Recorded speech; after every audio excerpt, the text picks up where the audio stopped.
All right. Assalamu alaikum, everybody. My name is Islam. I'm the fundraising manager at ILIA. Today, we're going to be talking about youth homelessness and our Youth Homelessness Resource Center. I just want to thank you for coming.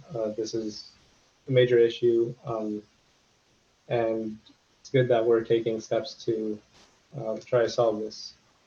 So let's get started. Today we're going to be having a Quran recitation and reflection by Ahmed Roach, a welcome statement by Baha Haraz. Zafar Nassim is going to be talking about the youth crisis line. Ahmed Roach is going to be talking about the dorm service at ILIA. And then we're going to have a panel with Amin Nassar, Beth Prather, and Asma Hanif. And they're going to be talking about youth homelessness. And we're going to be talking about the Youth Homelessness Resource Center in the end. And then a closing statement from Baha Haraz. So first, we're going to have a Quran recitation and reflection by Ahmed Roach, who is the financial analyst at ILIA. So go ahead, Ahmed.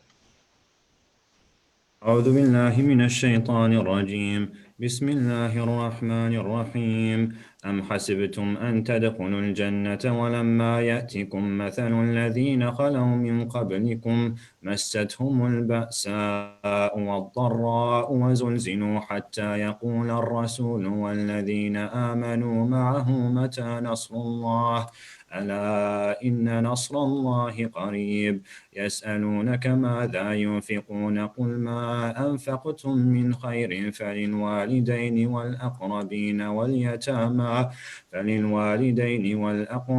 واليتامى والمساكين وابن السبيل وما تفعلوا من خير فإن الله به عليم كتب عليكم القتال وهو كره لكم وعسى أن تكرهوا شيئا وهو خير لكم وعسى أن تحبوا شيئا وهو شر لكم والله يعلم وأنتم لا تعلمون.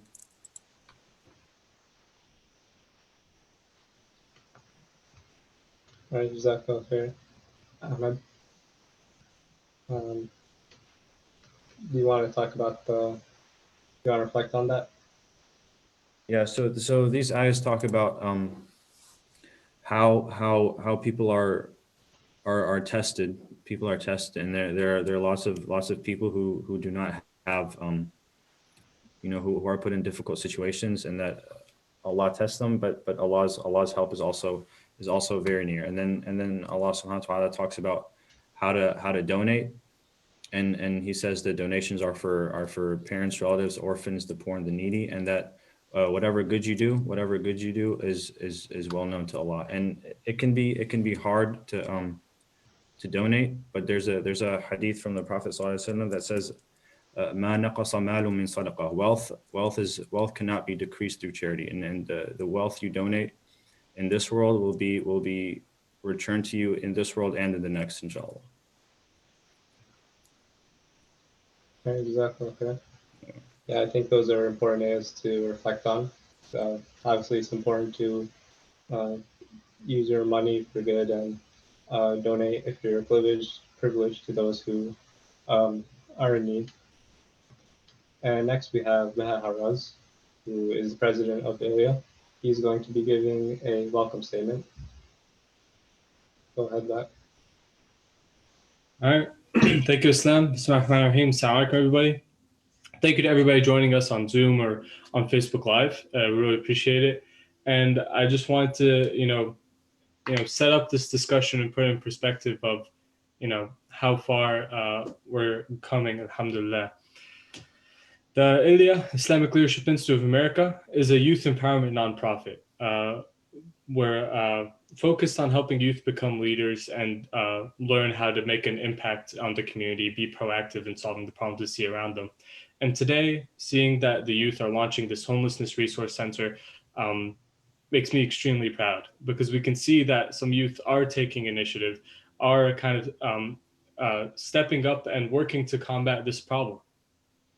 a lot of us on a day-to-day basis don't deal with youth homelessness, but I can guarantee you that it does exist, and it's always very, you know, tough to see. I mean, when you're young, it's some of the most impressionable and important years of your life, and it's important that you have, you know, at the very least, a place to stay that's healthy and for you to kind of come back to as you learn to navigate the world.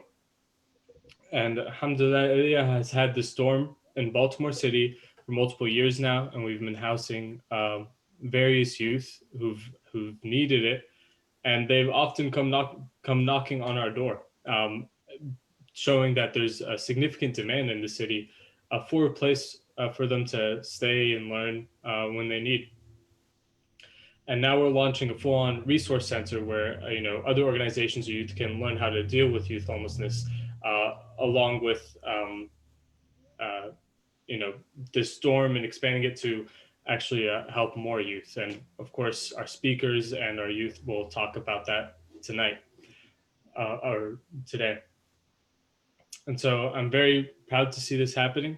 I'd like to, you know, thank the youth here who have worked on it, and the adults like Brother Ayman and everybody else, Sister Asma, who's helped us and advised us. And also, you know, I'd like to also recognize Sister Barry for being here, one of ILIA's board members. And I'm very excited, inshallah, to see what the youth have to say, learn, and finally. I have a question. So you're doing the tax write-offs, right? Excuse me. Thank goodness. I mean, Okay. Yeah, sorry about that. But yeah, very excited to see, and I'm very excited, inshallah, to see what comes with this home resource center. I've gone there many times, and I've met many great people there, and alhamdulillah, I had the opportunity to help others. So yeah, you can take it from here, Islam. Jazakumullah khair. Thank you for that, Mahan. Yeah, I'm also excited about this dorm service and our resource center. It's really good. We're taking steps to solve this problem. With that said, we have Zafar Nassim next, who is going to be talking about the Youth Crisis Line, and he's also the Youth Crisis Line Director at ILIA. So go ahead, Zafar. Assalamu alaikum, everyone. Jazakallah khairan again for coming. Inshallah, I hope that, you know, we'll all benefit from this amazing opportunity, this amazing discussion, and to see a little, to learn a little bit more as to, you know, what ILIA is doing about the youth homelessness issue here in the region. So the Youth Crisis Line, a quick introduction. The Youth Crisis Line was formally established back in 2015 to address a variety of concerns amongst the Muslim community here in the local DMV area. A lot of folks called us for a variety of issues. I remember once we got a call from a 15-year-old brother who had lost, whose mom had lost their job recently, and they needed a place to stay because, you know, of divorce and separation. They were facing a lot of abuse, and they didn't exactly have a long-term place to stay, you know, gather themselves and, you know, to move on so that they could, you know, get themselves back together. And it was in times like these that we thought that, you know, it's really important to have more of a, you know, homeless resource center, or a resource for those that do not have a place or a roof over their head, to provide them with a place to stay, to allow them to, you know, get back on their feet.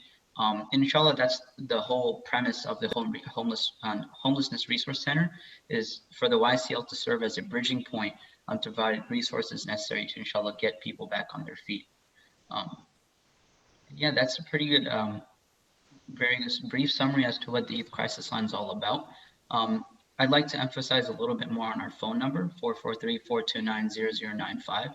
That is our call and text number. So if you know anyone that's going through any sort of kind of crisis, our counselors are there for about 16 hours a day to answer your phone number, to answer your phone call, listen to your concern, inshallah, follow up with you and make sure that all things are going well. If you'd like to learn a little bit more about the Youth Crisis Line, as well as our website and such, the QR code, you're free to scan it. It'll link you to all of our different social media platforms as well. Yeah, that's pretty much a very basic opportunity, inshallah. I'll hand it back to Islam. Thank you, Zafar. I think the Youth Crisis Line's a great service. So Jazakallah khair for your work on on this project. And next we have Ahmed Roach, who is also the dorm product manager at ILIA. He's going to be talking about the dorm service. You want to go ahead? Assalamualaikum. So the big statistic I want to talk about here is that on a single night in Baltimore, there are over 600 teens under 18 who are unaccompanied and they don't have a place to go. So we've done the research in our article and it showed the magnitude of the problem we have right now. And so in 2017, ILIA saw that there was a need for a permanent dorm service that would support the community instead of short-term options or trying to find housing for people who need it. So ILIA established a service in 2017, and it offers affordable and safe housing for anybody. You know, the cheapest housing you can get these days is like $600 a month. And it's not even for a house. It's for like a little room. That's pretty much just a toilet. So ILIA made a place for youth to stay, and we've had people who stayed from anywhere from 2 days to 2 years. 2 days, for example, for an out of town visit, and they need a place to stay, or they're coming from overseas, and they stayed there for 2 years to complete their studies. And the Baltimore city itself has only 10 beds for homeless people. So ILIA's 2 beds is about 20% increase to Baltimore's, and we want to increase that further. So the features of the dorm, what we offer is obviously a sleeping area, a large sleeping area that has a couple beds, a closet, desks, and a bathroom, and it has free high-speed internet access to work on school or find a job or anything. And there's free parking attached to the building. You don't need to go out on the streets. And then the most important thing is the resources. There's access to a library with a ton of books, free kitchen. And also it's close to the masjid. It's just a 5-minute walk, and there's halal food and a store nearby.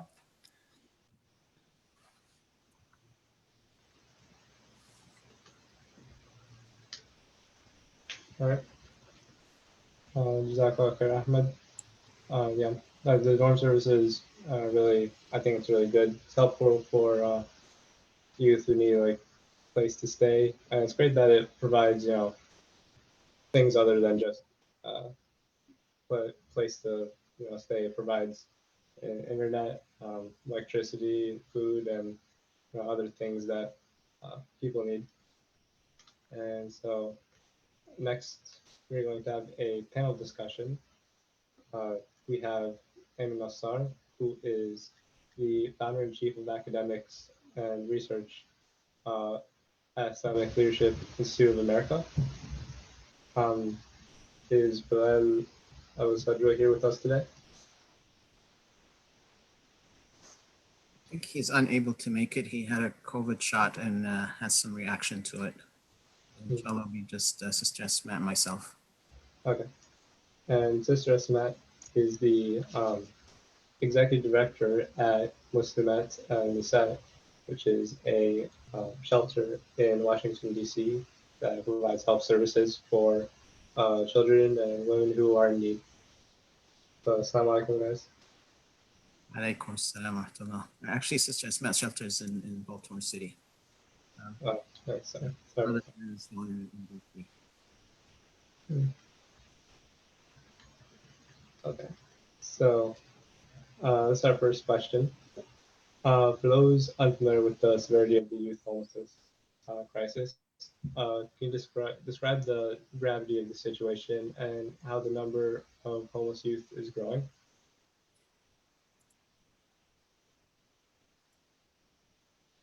Who would you like to go first? Address that question first, inshallah. Oh.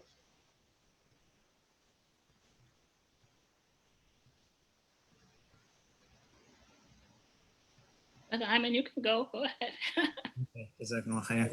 بسم الله الرحمن الرحيم. الحمد لله رب العالمين والصلاة والسلام على سيدنا محمد خاتم رسل النبيين ونتبع بإحسان يوم الدين. First of all, Jazakumullah khairan everyone for arranging this, for organizing it.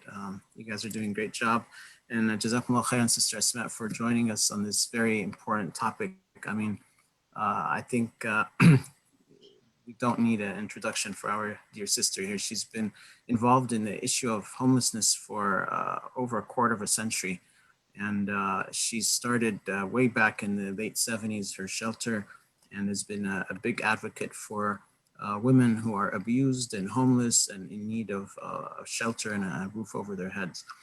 So it is a pleasure to be here with really an icon and expert in this domain. I'm just learning about it. I focus more on the youth side of things, and Sister Asma is focused obviously on the women's side. But to answer the question here, it is becoming a pretty significant issue. I think a recent research or study from the Maryland State Department of Education had some huge number, about 17,000 young people in K to 12. So these are people under 19 or 18 across the state, about 17,000 who were unaccompanied for at least one night in a given school year. So between September and June or May of the following year. And that's quite a big number. I mean, 17,000 people who, like Bat said, are young and for some reason they don't have a place. They could be couch surfing, meaning they're moving from one home to another, one basement to another. They're staying at a friend, they're out on the street. But the point is, it's a significant number, and recent statistics have shown in the last couple of years, there has been a trend of an annual increase between 6 to 10%, depending on different parts of the state. So it's a problem, and we recently here at ILIA noticed an increase a little bit last year, maybe contributed to COVID, stress in households, and possibly other economical conditions that have been changing.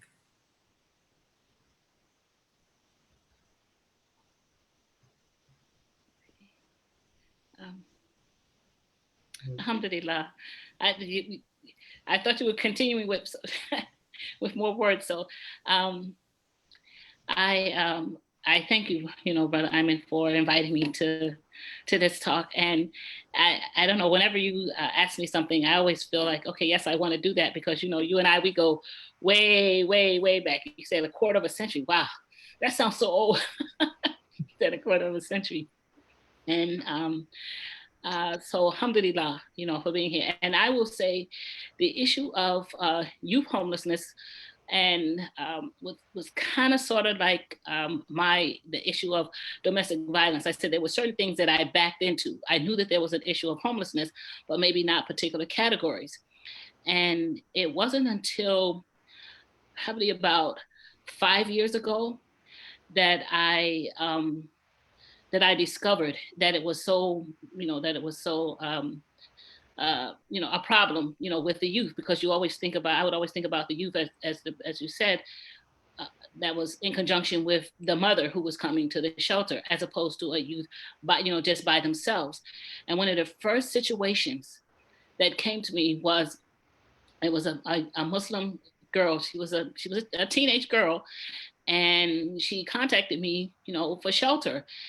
And I'm asking her, well, where are your parents? Why are you in need of shelter? And what it was is that her father had died.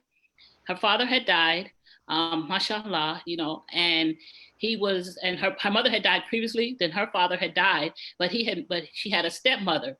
And once her father died, her stepmother did not want to house her or care for her anymore. And what did that make her immediately? A homeless youth. So and that was my first experience, because I would have never because that's always my question. If a young person would contact me, I'll say, well, where are your parents? So when she told me that scenario, I was like, that was amazing to me, that someone would not want to take care of this youth. And another scenario that comes up is individuals that, I find that individuals from other countries, especially from the African continent, because that's where it happens the most, it's that when a woman loses becomes a widow.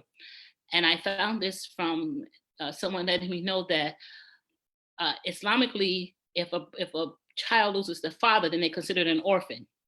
as opposed to the mother, but they say that she was an orphan, and I didn't know that. That was some information that was brought to me. So what would happen in these places is that the mother could not care for her child. So she would send them to this country. She would send them to the United States to be cared for by and maybe educated by someone who was here that they knew of from back home. The problem is that the mother is sending them, but she's not knowing that even though that person may have accepted them and told them yes, once they get here, they was like, okay, you know what? You're on your own. I'm not going to take care of you. You're not going to be my responsibility. So that was a whole nother category of youth who they would either do one or two things. They either end up just being homeless on the street, or they would end up being victims of human trafficking. And that happened a lot with the young girls. So that's how I got to know about the whole problem of the homeless youth from situations that I would have never expected. MashaAllah. Inshallah. And just to add to what Sister Asma shared here, what's unique about youth homelessness is the liability and the responsibility that comes along with it. When these people are under 18, they're considered minors. And that opens a whole nother dimension of responsibility and complexity in caring for these people, which is a little different than adult homelessness. That's why you only have about 10 beds in the entire city for people under 18, because a lot of places don't want to take that responsibility or deal with that accountability issue. And that's a problem in itself. And because, of course, the laws that we have that are designed to protect minors and give people the accountability once they turn to the age of majority, but it also puts a complexity when you're caring for someone who's under 18 without guardianship or parental rights. So that adds complexity to the problem. Yes. Okay, Jazakallah khair, guys. And if anybody has questions, you can put it in the chat. But if not, we can go to our next question. So what role do homeless shelters play in assisting homeless youth? And how are they able to intercede in stabilizing homeless youth? Who would like to start this one off? Go ahead, Sister Asma, inshallah. Okay. Well, the role that I said that I play was in, of course, accepting them, and into the shelter, and alhamdulillah, you know, Muslim Al Anisa shelter is set up like a dorm as well. So, you know, Brother Amina, we are on the same page. One of the something though that I want to be able to express here though is that by what you all have, what Brother Ayman has, that helps is that what I cannot do is that I can't accept the males. So even if they were Muslim, and if I have a Muslim woman who has a son that's too old to be in a shelter for Muslim women, you see, then that creates a dilemma. However, if what I have proposed in the past, and it was never an issue, is that a sister contacts me and she has a son, because we're really, our places are in walking distance to one another, alhamdulillah, that she could have them placed with your youth homeless shelter, and then the mother could be close by. So I think that that's a very good collaborative type of relationship that the two of us have, and that we are when he says about the role that we would play, I don't know about other shelters, but I find that what the two of us are doing helps to eliminate a problem that someone else may not be able to, because there's no shelters for women that will take a teenage boy. There's none. And the only, except for the general population shelters, and we really don't want our youth in those, because they absolutely become victims inside of there. So these types of service what we have put together is excellent. And when it says in terms of able to intercede in stabilizing them, I believe that when you give them a home environment with some type of like help and support and guidance, as opposed to, well, you just come here to flop for the night. That does not help to stabilize, our youth at all. It may give them a place to sleep, but then, what they're greatly in need of is some adult supervision to guide them and direct them and put them onto a path that will be, beneficial to them. And other shelters don't necessarily do that, especially where our youth are concerned. And I see that, ILIA does so much to be able to help our youth to be able to, they were doing that already, since that was a primary objective from the beginning. All this does is puts a home, surrounds, put them in a home environment to be able to do that. So it's like you're just taking something that was already excellent and making it even, more excellent, if there's such a word. Yeah, I kind of agree with Sister Esma. I mean, two really important things that shelters or places like this can do is partnerships, because it does require a good network of resources. And then, of course, the holistic, support. One of the things we see all the time with young people when they call us or drop by is, hey, I just need a couple of nights, or can you get me a motel for three nights? And our answer is we can, but on the fourth night, you're going to be homeless again, right? We have to understand, why are you homeless in the first place? Just like Sister Esmat was mentioning a few moments ago, when she asked that young sister, where are your parents? So we need to dive deeper into the root cause, what's going on, so that we can build a holistic solution that is meaningful, and that person can become, independent and self-sustaining within a certain period of time, depending on what's going on. So I think it's a combination of housing with some coaching. If there's a need to support their school to continue, stay in school. Obviously, when someone is homeless, it's a trauma. I mean, we might not recognize what this really is unless we experience it. But imagine, you're in a place with no water, no electricity, no heating. You could be out on the street.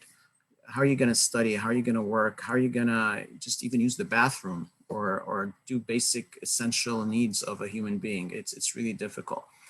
So that puts a severe mental stress on the person. And I think one key role that a homeless shelter provides is mitigating that stress, providing the person not only the housing, but also the mental stability that you're okay for a period of time, and we work together on some solution to get you back on your feet.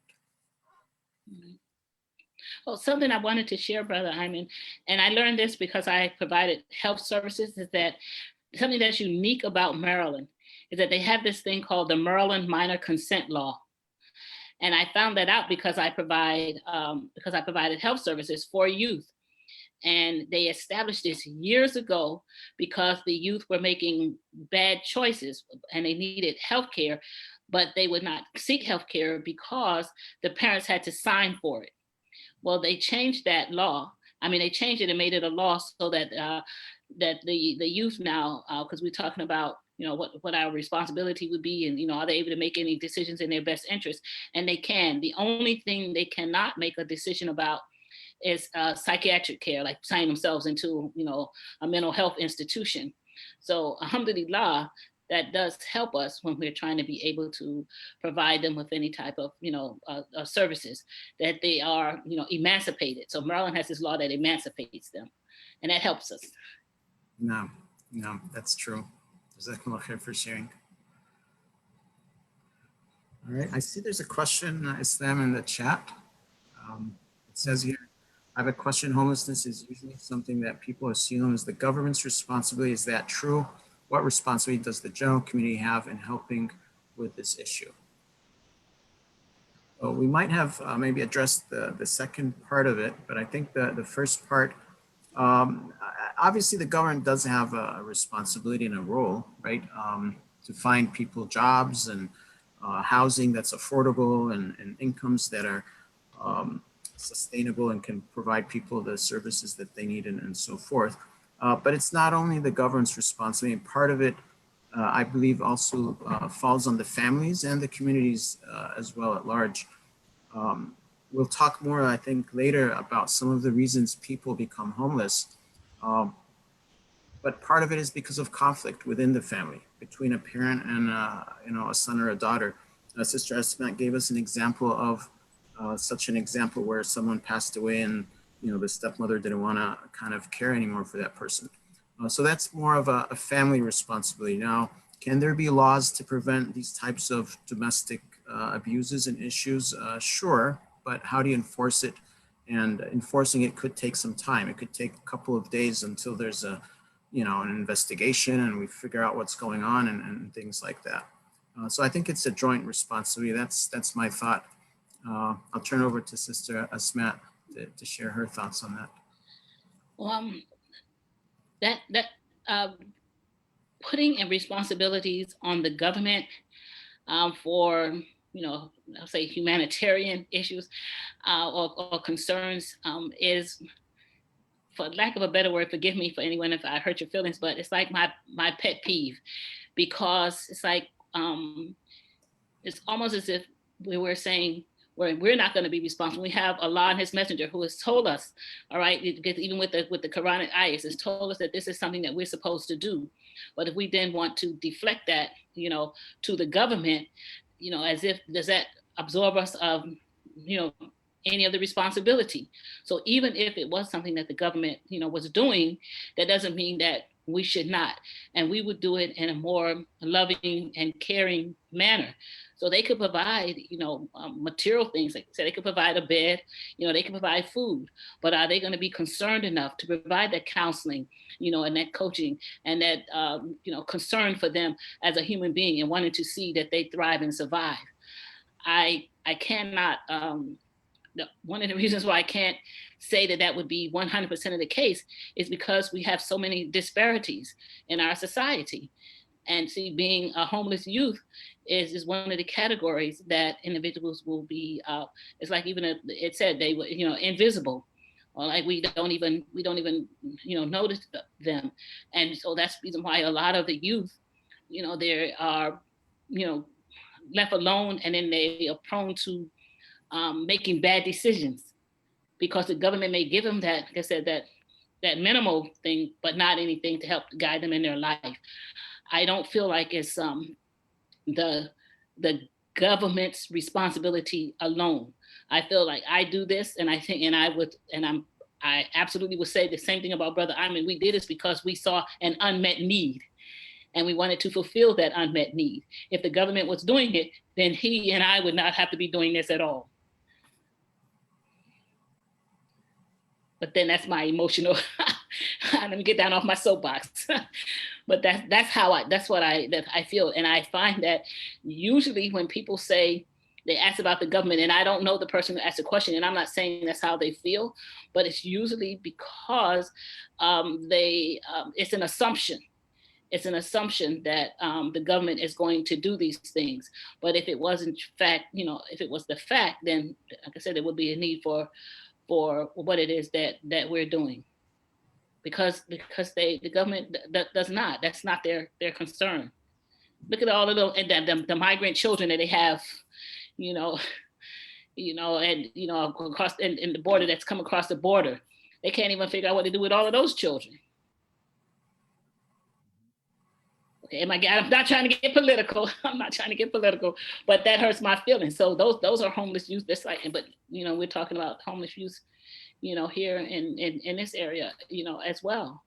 So inshallah, we can do better using the resources that we have and guided by the Quran and the Sunnah, inshallah.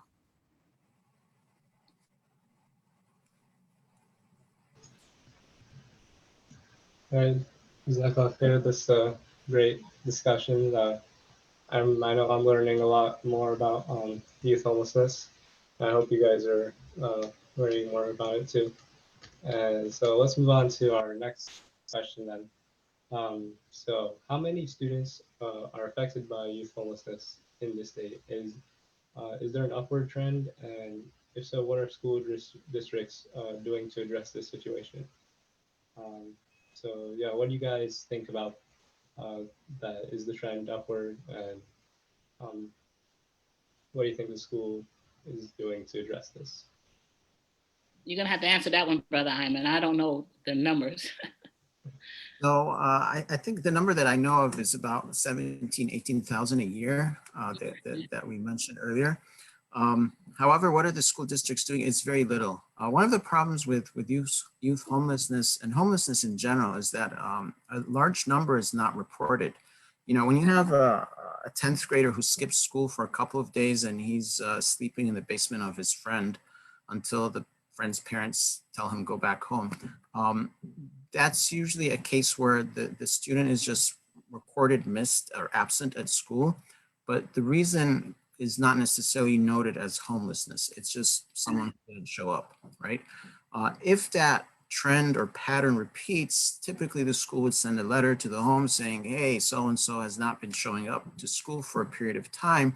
And again, unless someone reports that this person does not have a place and that's why they're not showing up at school, it wouldn't be recorded. So even that number does not necessarily capture everything. I mean, I personally have seen a lot of brothers in the community who are quote unquote homeless for 4 or 5 nights or a couple of nights here or there, whatever, because they had an issue at home or something is going on in their life. And I know for a fact these are not recorded cases. So I think the numbers are difficult, but there's something called point in time, which is how many people are actually without a home at a given point in time. And what most research has shown in Baltimore City, there's about 600 people on a given night who don't have a place to stay, 600 people under the age of 25. The numbers obviously fluctuate. So that's a statistic that multiple sources kind of agree on. Johns Hopkins University, University of Maryland, the school system, and the mayor's office on homelessness. But what does the school districts do? Very little. If you go to any public school district in the state, you'll find less than a page on this issue. I think that the most outward spoken school district is Baltimore City, and they have 1 page. And all it has is a phone number to call if you're homeless and you need some support. But you go to other counties, Montgomery County actually has some decent stuff on their site. There's a couple of PDFs in English and Spanish for young people to kind of educate them if you find yourself in need of a shelter, what to do. But other than that, really, there isn't much information out there. There are no dedicated homelessness counselors. I mean, school districts have counselors, obviously, but not necessarily focused on that issue of homelessness. And one of the things that I do, which most people may not know about, is that when I even first came to Baltimore, as I'm a nurse as well, I provided physicals for the youth in the schools. I was volunteering, before I was just wanting to be able to get acclimated in my community in general. So I would volunteer because unless a student, it's required that a student would have a physical in order to go to like the elementary school and then again to middle school. And there was no one to be able to do that. And I remember one woman who was just she was just caring for a child.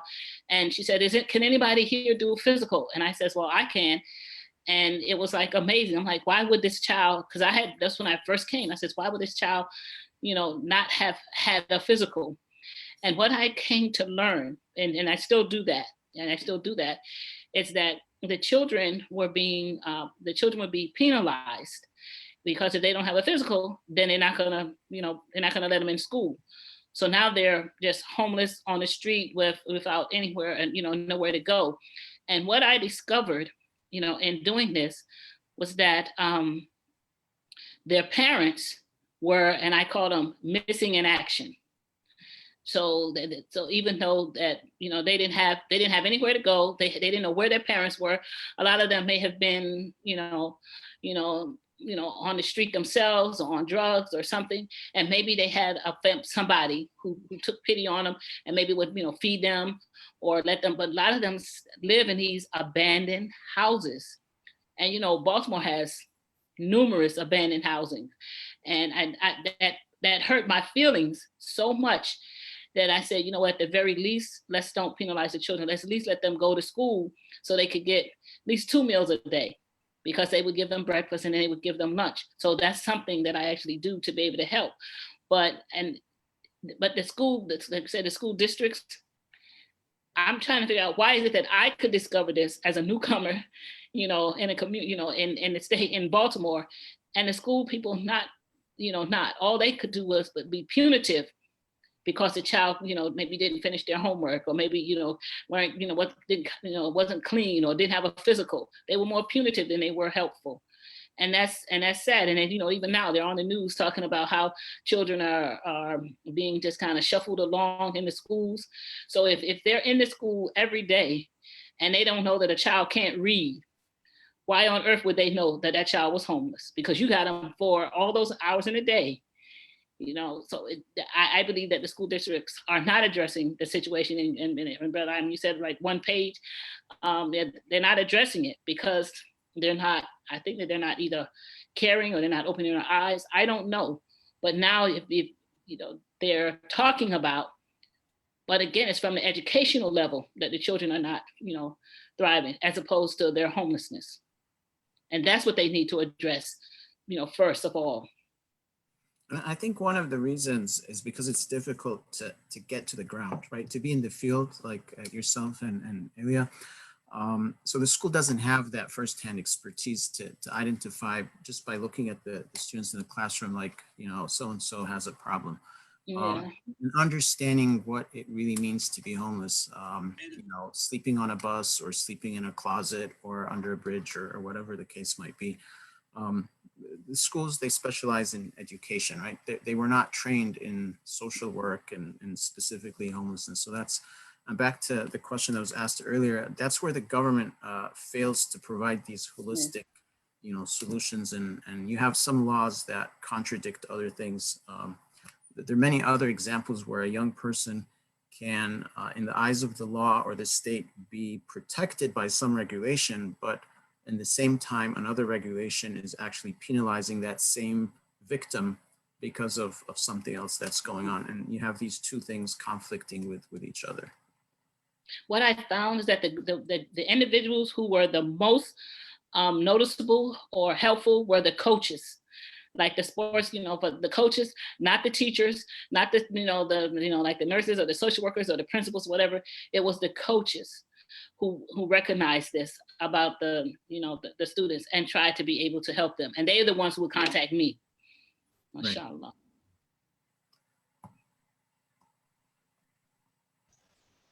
All right, Jazakallah khair, guys. And I'm gonna pause for a second if anybody has questions. I can start off with one question. Sister Esma, you said that you don't think school districts are really taking action on the youth, homeless youth. So do you think that they should be responsible for this, or do you think that what should schools do? And what are your thoughts? Well, when you talk about a responsibility has many levels, and I would say that the minimum responsibility is being able to ascertain that this is a child who has something going on, right? That and investigating. Well, why is this child coming, so disheveled? Why would this child, be, hungry? Why can't this child, read? And that's the minimum that they can do.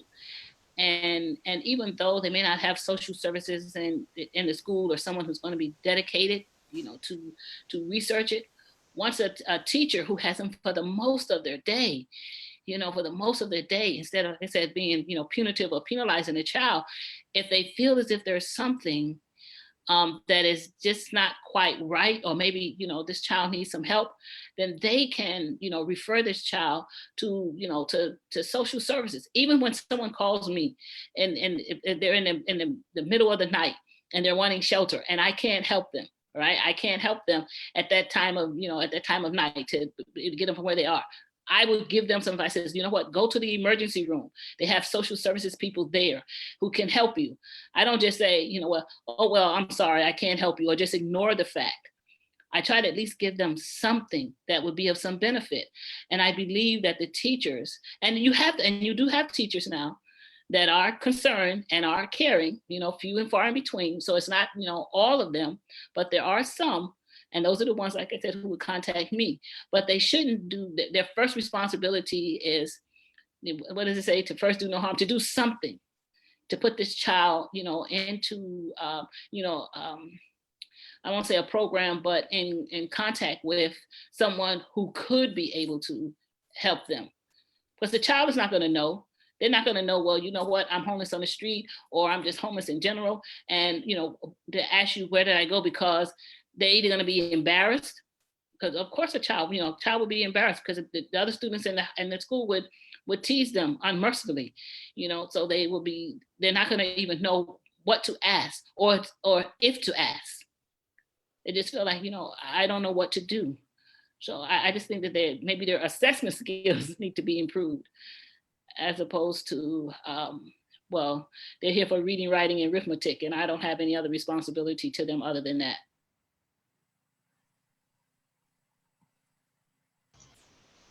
All right, thank you, Sister Sweat.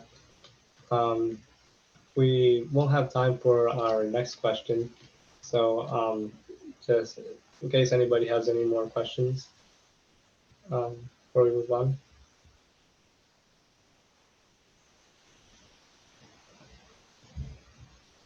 All right, Jazakallah khair, guys. Thank you for your insight on this, on these questions, and thank you for coming.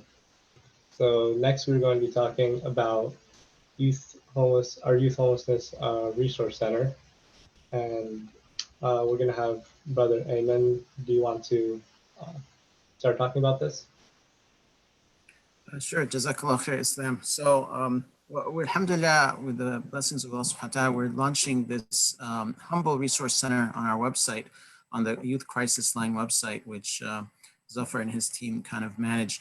And basically, it's a repository of leads and information about the topic. So there's some youth shelters that are mentioned here, which are not many. I mean, there's just 2 of them in the city. We also have our crisis line number. There's another page that has third-party resources. We have the website for Muslimat Nisa as an organization that's providing these services for sisters and children as well. There's a number of articles. Some of them are research articles that the team here at ILIA has conducted to understand the magnitude of the problem, some of the root causes of the problem. What we found is there's a lot of information that's very fragmented online. So we're trying to pull it all together and look at different sources of information and compare them and contrast and see what makes sense and so forth. Also, there's a little bit of internal information about some programs that ILIA provides, coaching and attaining goals, the dorm services and other things like that. So inshallah, it's a humble beginning, but we're looking forward to growing it through the community's support and contributions, as well as working with other organizations and agencies outside of our community for the betterment of everyone. Obviously, having housing and shelter is a human right, regardless of a person's faith or belief or their philosophies in life in general. So as Allah subhanahu wa ta'ala has communicated to us in the Quran, He takes care of His creation. He provides for everyone, believing and disbelieving people.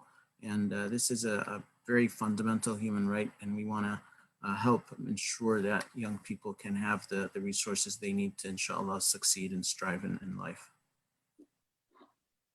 So the URL is at the top here. You can also put it in the chat for those who'd like to visit it.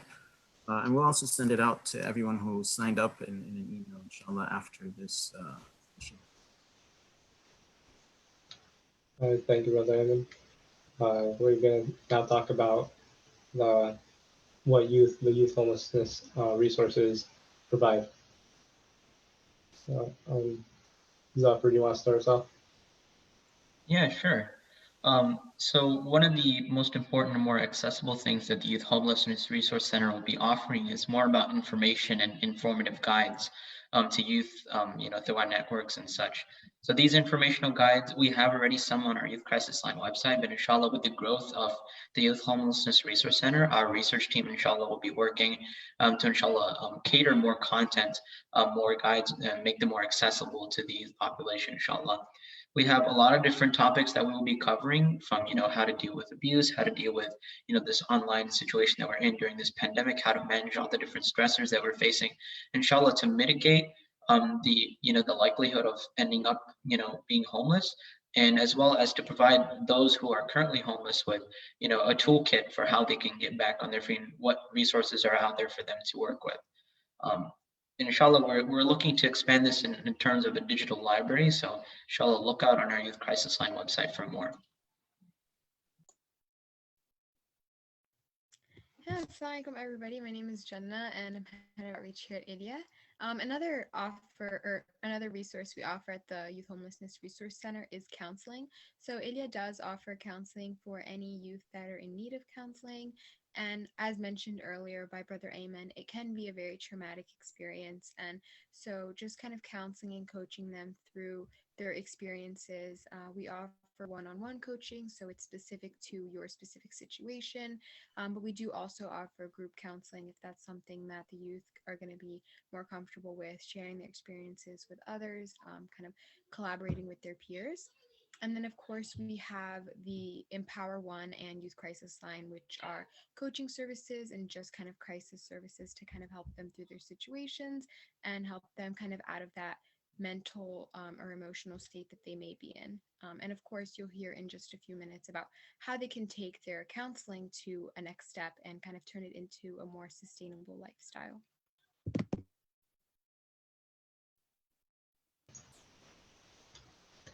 And another thing the Youth Homelessness Resource Center offers is housing. We have our dorm service, and if we don't, if we can't afford to have somebody stay at our dorm service, we can refer them to other shelters or other organizations to help them, and we make sure to provide housing for these people. And it's not only a roof over the person's head, but we make sure to provide food, safety, a place to store their things, and all the other basic needs of a person. Yeah, and what I think is the most important thing is the sustainability, and that means the long-term solution. Instead of just giving them a place to stay where there might be underlying issues, we try to resolve the issues by making sure they can get into the workplace. They can have a bright future. They can set some goals for themselves and grow out of their experience and hopefully live a better life. Now, if you allow me, guys, just to share one little thing here before you move on to the next thing. I just to give an example of what Ahmed just shared. Quite often, if not every time, we really try to dig into the root cause of the reason the person is in need of a place, right?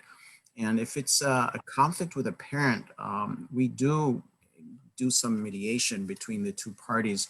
In some cases, it could take a few days. In other cases, it takes months to resolve the issue. But that is back to this sustainability. For some young people, the best thing for them is to go back home.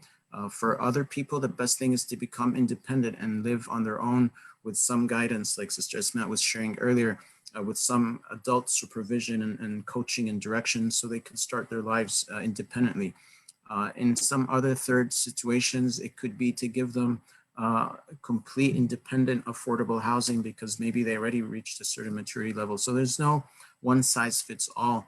But what's really important here to recognize is addressing the root cause is a big part of this sustainability, right? Why is the person not having a place to stay in the first place. And there's so many reasons, ranging from domestic abuse to drug use to conflicts at home, a loss of parents, economic conditions. I mean, the numbers are, the reasons are so many, and every case has its different, plan of action and kind of solution package to it.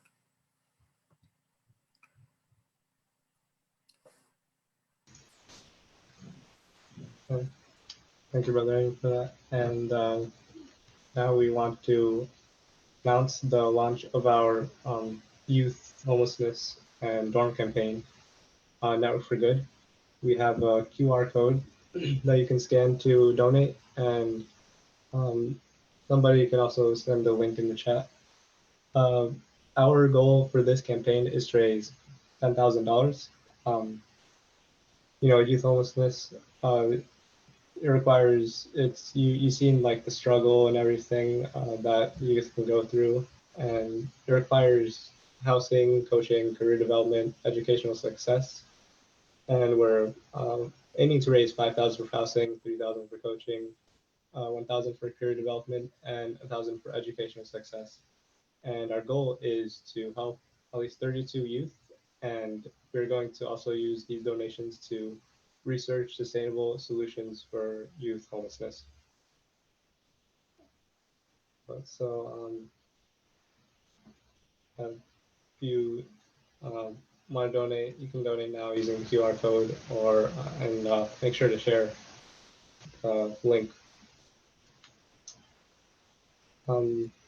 As you all heard, I mean, it's a very serious issue. Alhamdulillah, we've raised $100 so far, and we'll be fundraising, throughout the week. But yeah, if you're here today, I do very strongly urge you all to donate, inshallah, using this link. It's in the chat. You can also scan the QR code. And this money goes directly towards, improving the living conditions in the building, or, expanding it so that we can house more youth, or going towards, having coaches for these youth to help solve their the root cause to their homelessness, that sustainability piece we were talking about. So inshallah, I mean, if you're on Facebook Live, you should see it in the chat, or if you're here, it should be in the chat, or you could scan the QR code. Be sure to donate, inshallah. I mean, it's an excellent way to, contribute something that will help many people along the years. One of our most recent young people who came to our center not too long ago actually had a challenge staying with us because of some criminal issue that he has a record that he's fighting to clear up. He hasn't even been found guilty. They're still in the process of indicting him. But because of his condition, there's some restrictions on where he can stay and go and not, and things like that. But what he was sharing with us, food stamps, right? Just the ability, not only he's homeless, but he can't find enough food to eat. And we asked him why. He said, well, they're asking me to prove that I'm a US citizen. He's an African-American brother. He's been born here, lived here his entire life. So what his challenge now is to get a copy of his birth certificate to take to social services to get his food stamps. Now, when you're homeless, you don't have a place to put anything, your backpack, you don't have access to internet, you don't have access to a computer, you can't even browse the website, it's pandemic time, the government agency is not staffed fully, they don't work the full day. You can just start to imagine the complexities that these people have to go through. Taking the bus would cost him way more than just driving a car, and obviously someone who's homeless probably doesn't have a car. So the issue just compounds. And now it's not just that the person doesn't have a home, they don't have food, they become malnutrition, they're more susceptible to getting sick, just even catching a common cold, they can't go to the doctor, and it just kind of snowballs from there. And this is kind of where the housing comes in, right? Providing that holistic care, like Sister Asma was also referring, when she takes in these sisters, quite often they might need to see a doctor or get a physical, or, get some other supporting services, inshallah. All right, so how is it looking, Islam? What is your meter saying there?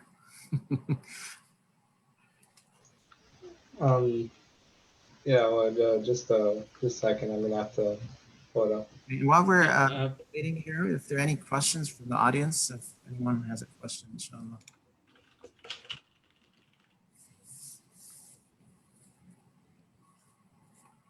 Brother What's Ayman, I'd like to be able to add something when you talk about having the address, because that's a problem that people don't realize, that even if you're homeless and you don't have the only way to get any services is that you got to have the ability for somebody to even send you the paperwork, whether it's for the email or just an address for it to be able to receive it.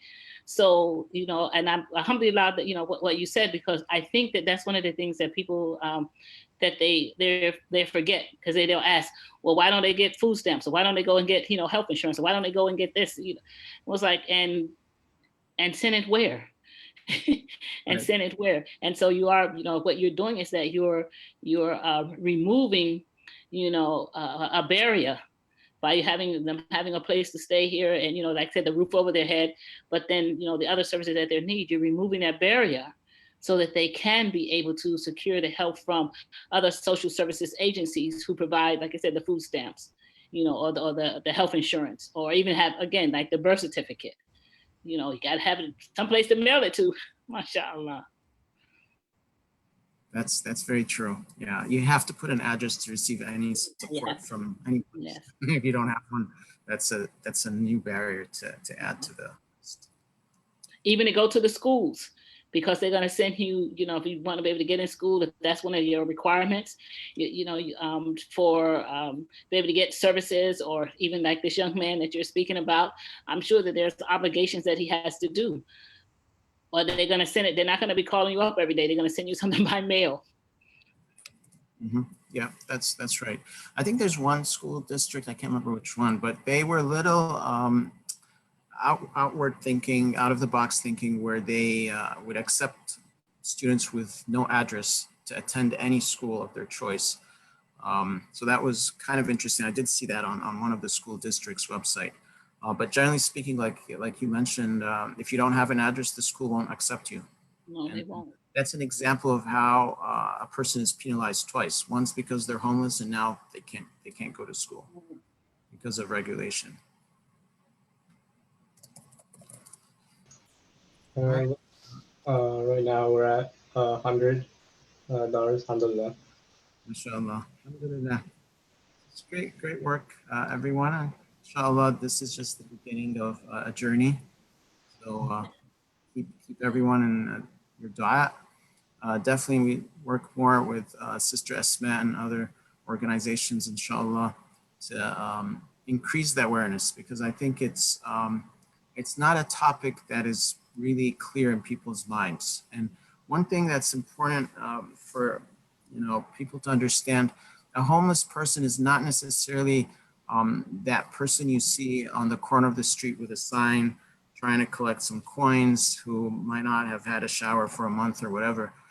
Some of these people are people who walk amongst us in our communities. They go to the masjid, they stand next to us. They're in our social gatherings. We might not recognize them. That's why we call this today's topic, unrecognized faces. They're smart young people who are advanced in school. Some are very good at what they do, but they just went through some situation. And I don't know how many know about the history of Columbia, Maryland, and how it started. But Jim Rouse, the real estate developer who started Columbia, he was a homeless teenager. Both his parents passed away. He was living on the Eastern Shore at the age of 13. And his siblings were all older than him. Most of them were married, and they moved out of the state. And he found himself with no home. The bank foreclosed the house, and he was literally on the street. So he decided to learn real estate and law, and he dedicate his life so that no other young person would be homeless. And he came up with the idea of Columbia, Maryland as an integrated community where all people from all backgrounds and demographics live together in these villages and so forth. The message I want to share here, especially with people in our Muslim community, because we sometimes have these perceptions is that a homeless young person could be the kid you see or you saw yesterday at Joma, by the door. It just doesn't, trickle what you have in your mind. So inshallah, we together can make a change in the lives of these young people and help them get back on their feet and be successful, inshallah, and also provide some solutions to the causes that made them in the situation they're in the first place. Brother, I love that you just said that, because people would ask me, they would say, Asma, well, where's all these homeless, Muslim women? Where are they? And my statement was just what you said. I said, she prays beside you. Because I said, what we've done is that we have this Americanized version of caring for the poor and the needy. So our only vision is of like you said, the person standing on the corner with a sign with the cut off gloves and the little skull caps and a little, scarf.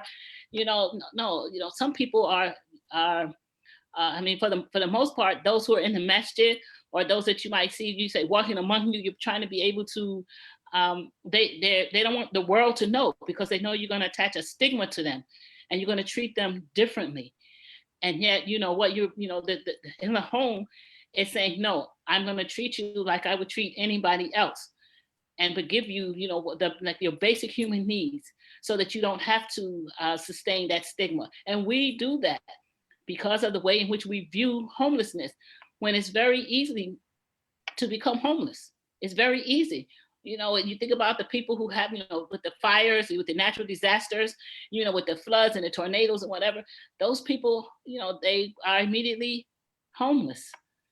But yet you wouldn't think about them the way you would think about, like I said, somebody who's on the corner. You give them that respect and that dignity. And that's what our youth need. They need to know that somebody cared enough to treat them, with some human, dignity and regard and respect. And alhamdulillah. The question I want to ask you though is, could you tell is there a criteria for getting into the home, like an age group when you call the youth? Because I don't know, I might say I'm still a youth, since my father was 91 years old. He was 91. So at my age, I think I'm still a youth. So tell me, what is the criteria, inshallah? So for us, there's no age. It's more about responsibility and maturity. Okay. We don't have a live-in counselor. So if someone is not mature enough to live alone, we won't be able to help them. However, there has been a situation where we cared for a 19-year-old autistic brother who was homeless. Again, because of his condition and his parents weren't trained how to deal with him, there was a protective order against his parents, and he could not live with them, and he found himself homeless. So we were able to get him a chaperone, an older brother who's in his early 20s, to live with him for a period of time, for about 3 weeks, until we were able to transition him to mental health care and get the support that he needed. But generally speaking, it's youth 16 and above that usually we would house. Alhamdulillah. Jazakumullah khair for the question. All right, we'll turn it back to you, Islam. All right. Thank you for your thoughts on disease homelessness. And now we're going to have a closing statement from Harold. So I mean, I think it's an amazing conversation we had today, and also it's just so crucial. I feel very inspired, and at the same time a little bit heavy, because it's something that a lot of people shouldn't be going through this. People, when you pray at the masjid and you're standing next to somebody, you kind of assume that everything's okay. They're going to go home or eat lunch right after, just like you're about to. And it's fine. At the same time, you kind of have this default or feeling of like, I hope he enjoys his lunch. But, we don't even understand that, some people don't have a place to go to afterwards. And, people in these schools who just get this double penalty situation, so on, it's really tragic. And I feel, glad that, we're taking steps towards solving this, but I think we need to do a lot more. And so, I urge the community to, if somebody feels passionate about this, to see how you can get involved. And I want to also, recognize Sister Asmat, who's done a lot for this, Brother Ayman, who's, interacted with a lot of these homeless youth and helped them a lot. But I mean, there's still so much more work to be done, and we need to continue working for that work, to solve this problem. And I mean, it also reminds me, of course, of the hadith that really motivated a lot of ILIA's founding, which is Prophet Muhammad ﷺ said, "Kullukum ra'in wa kullukum mas'ulin al ra'itik." I believe that's correct pronunciation. But basically, that each of you are shepherds, each of you are responsible for your flocks. You have you're the idea that every single person is a shepherd and is responsible for those around them, their flocks. There's no exception there, right? I mean, you're 7 years old, you're responsible for your 5-year-old little brother. You know what I mean? And so on. And so if you're established person in the community, you're able to support others. It's part of your responsibility to do so. And so we need to make sure that everybody has that ability and has that awareness to know that they can and should kind of help out if they're in a way that they're comfortable doing so. And inshallah, I mean, if the youth here keep on working towards it, we'll be able to start getting to that point, inshallah. So jazakumullah khair, everybody, for joining. Let's continue working towards this issue. And maybe I'll turn it over to Brother Ayman to close us out with that dua, if you like. Jazakumullah khairan, everyone, for attending and organizing this, and for our dear sister Asmat for all the great work you do in the community, helping the most vulnerable. I mean, our sisters who are our responsibility as men and brothers in the community. So we end, inshallah, with al-asr wal-asr inna al-insana fi khusr illa alladhina amanu wa amilu as-salihat tawasaw bil-haqq wa tawasaw bis-sabr. Assalamu alaikum. Wa alaikum salam. So. Thanks.